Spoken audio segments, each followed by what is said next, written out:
तो प्रियो, आप सबको जय मसीह की। आप सबका वेलकम है मेरे यूट्यूब चैनल पर। तो आप सभी जन कैसे हो? आशा करती हूँ कि आप सभी जन स्वस्थ मस्त और अच्छी होंगी। जब यीशु मसीह को क्रूस पर चढ़ाया गया था तब यीशु मसीह ने अपने मुख से 7 वाणियाँ बोली थी।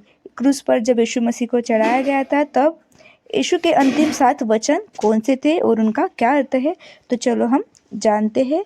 बिना देरी किए हुए वीडियो की शुरुआत करते हैं। यीशु मसीह क्रूस पर चढ़ाए गए थे तो पहली वाणी बोले थे, हे पिता, इन्हें क्षमा कर क्योंकि ये नहीं जानते कि ये क्या कर रहे हैं। क्षमा के बारे में यीशु मसीह ने कहा था, लुका उसका 23 उसके 34वें वचन में ये लिखा है।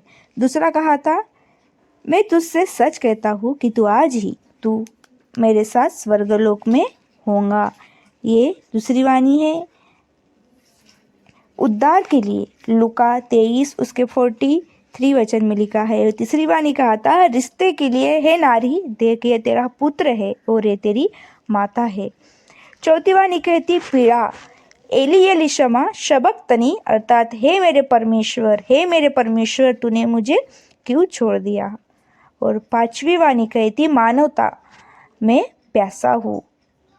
और छठवीं वाणी कहती, पूर्णता के लिए, पूरा हुआ। और सातवीं वाणी थी समर्पण के लिए, हे पिता, मैं अपनी आत्मा तेरे हाथ में सौंपता हूँ। तो इसका क्या अर्थ है, चलो हम ये देखेंगे। हमें उस 9वें घंटे के बारे में बताता है जब यीशु ने ऊंची आवाज में पुकार कर कहा था, एली एली शमा शबक्तनी, जिसका अर्थ है, हे मेरे परमेश्वर तूने मुझे क्यों छोड़ दिया।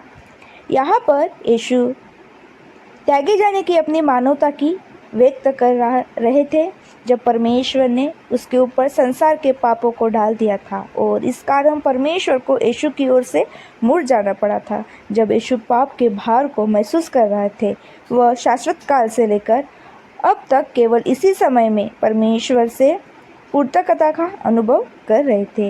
यह साथ ही भजन संहिता 22 उसके 1 की भविष्यवाणी की हुई कथन की पूर्णता है। और दूसरी वाणी, हे मेरे पिता, इन्हें क्षमा कर क्योंकि ये नहीं जानते कि ये क्या कर रहे हैं। लुका 23 उसके 46 में लिखा गया है।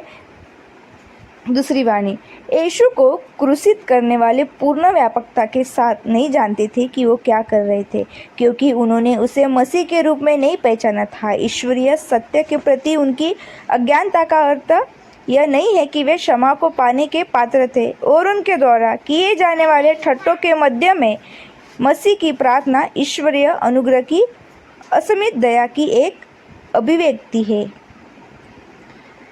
तीसरी वाणी ये थी, लुका 23 उसके 43 वचन में लिखा है, मैं तुझसे सच कहता हूँ कि आज ही तू मेरे साथ स्वर्गलोक में होगा। इस कथन में यीशु क्रूस के ऊपर लटके हुए एक अपराधी को शाश्वत कर रहा है कि जब उसकी मृत्यु होगी तब वो यीशु के साथ स्वर्गलोक में होगा।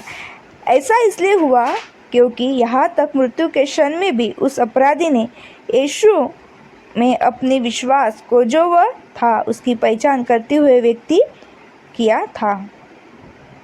चौथी वाणी थी, हे पिता, मैं अपनी आत्मा तेरे हाथ में सौंपता हूँ। यहाँ पर यीशु स्वेच्छा से अपनी प्राण को पिता के हाथों में सौंप देते हैं, जो इस बात को घोषित है कि वह मरने वाला है और परमेश्वर ने उसके बलिदान को स्वीकार कर लिया। उसने अपने आप को सनातन आत्मा के द्वारा परमेश्वर के सामने निर्दोष चढ़ाया।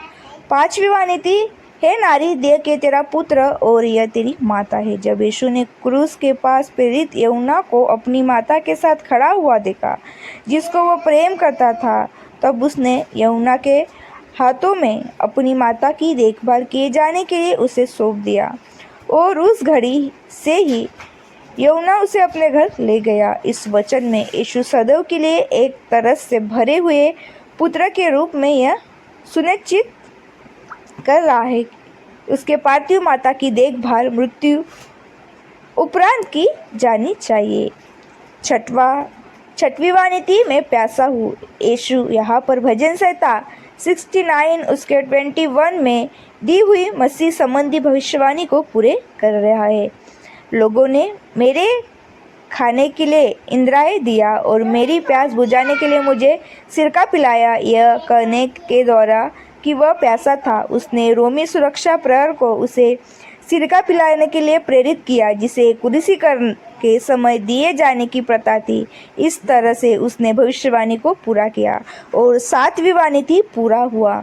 यीशु के इस अंतिम वचन को अर्थ यह है कि उसके दुख पूरे हो गए थे और उसके पिता के द्वारा दिए गए सारे कार्य को उसने पूरा कर दिया था, जिसने सुसमाचार का प्रचार करना, आश्चर्य कर्मों को प्रकट करना और उसके लोगों के लिए शाश्वतकालीन उद्धार की प्राप्ति थी को पूरा कर दिया गया था। पाप के ऋण को चुका दिया गया था।